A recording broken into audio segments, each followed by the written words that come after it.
ये कोई साधारण आश्रय नहीं था। ये एक ऐसा प्राकृतिक ठिकाना था जिसका वजन हजारों टन था। दो विशाल चट्टानों के बीच बना हुआ, जहां दरारें और पेड़ों की शाखाएं आपस में मिलकर एक परफेक्ट शेल्टर बना रही थी।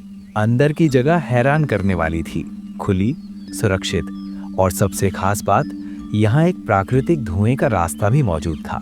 बाहर चाहे कितनी भी तेज आंधी चले या बर्फीला तूफान आए, अंदर का माहौल बस बसंत जैसा गर्म और शांत रहता। पतझड़ का मौसम था। जमीन पर लाल पीले पत्तों की मोटी परत बिछी थी। ठंडी हवा पेड़ों की टहनियों से टकराकर जैसे आवाज कर रही हो। इसी माहौल में ओली एक बार फिर जंगल की ओर निकल पड़ा।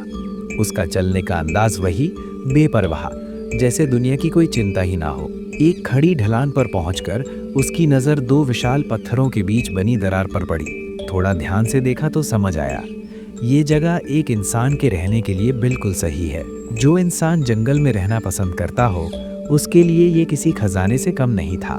सबसे पहले उसने अंदर पड़े सारे सूखे पत्ते साफ किए। जगह खुलती चली गई। जमीन ऊबड़ खाबड़ थी, लेकिन ये कोई समस्या नहीं थी। पत्थरों की स्लैब बिछाकर उसे समतल बनाया जा सकता था। सौभाग्य से आसपास पत्थरों की कोई कमी नहीं थी। ओली ने नीचे पत्थर बिछाकर एक छोटा सा प्लेटफॉर्म तैयार किया।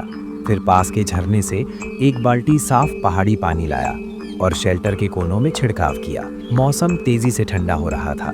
अगर पूरी सर्दी यहीं बितानी है तो एक मजबूत और गर्म फायरप्लेस जरूरी था। ओली ने पारंपरिक देसी चूल्हे के तरीके से एक पत्थर का फायरप्लेस बनाना शुरू किया।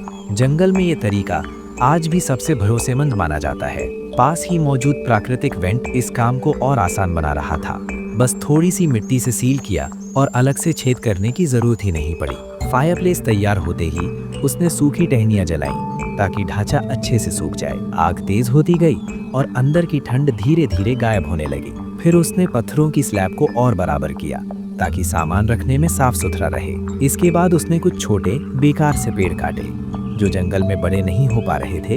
वही अब उसके काम आने वाले थे। मोटी लकड़ियों से उसने प्लेटफॉर्म के नीचे एक आरामदायक सोने की जगह बनाई। सूखे पत्ते इकट्ठा किए गए, नर्म, हल्के और गर्म। अगर सही मात्रा में हो तो ये जंगल का मैट्रेस बन जाते हैं। अब ढांचा लगभग तैयार था। अगला कदम था छत। बराबर लंबाई की लकड़ी के लट्ठे मजबूत बीम की तरह लगाए गए। ऊपर से एक बड़ी वाटरप्रूफ शीट बिछाई गई ताकि हवा, बारिश और बर्फ अंदर ना आ सके। फिर छत पर सूखे पत्तों की मोटी परत डाली गई और ठीक उसी समय पहली बर्फ गिरने लगी। सफेद बर्फ ने पूरा जंगल ढक लिया। पेड़, जमीन, चट्टाने सब किसी पेंटिंग जैसे लग रहे थे। ओली रुका नहीं। उसने लकड़ी के डंडों से सामने की दीवार बनाई। जहां जहां दरार थी वहां काई भर दी। अब हवा का एक झोंका भी अंदर नहीं आ सकता था। दरवाजे के पास पत्थरों से छोटा सा चूल्हा बनाया। ठंड में पहली आग जली।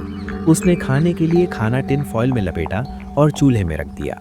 धीमी आंच पर साधारण खाना खास बन जाता है।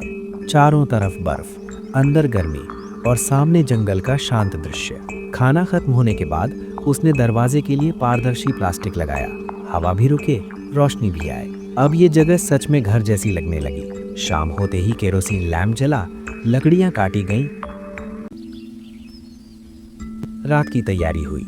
एक लंबा दिन था। खाने के लिए इस बार कुछ खास बनाया गया।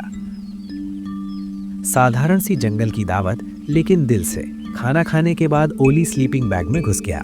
फायरप्लेस की गर्मी में नींद आ गई। सुबह पक्षियों की आवाज से नींद खुली। बर्फ अभी भी गिर रही थी। उसने ताज़ी बर्फ इकट्ठी की, पानी उबाला और कुछ देर बस यूं ही बैठा रहा। बर्फ से ढका जंगल काले, सफेद और धूसर रंगों में सिमटा हुआ था। चारों ओर सन्नाटा, कभी कभी दूर से किसी जानवर की आवाज। यही है जंगल में बिताया गया एक पूरा दिन। न चमक दमक, न भीड़, बस सुकून।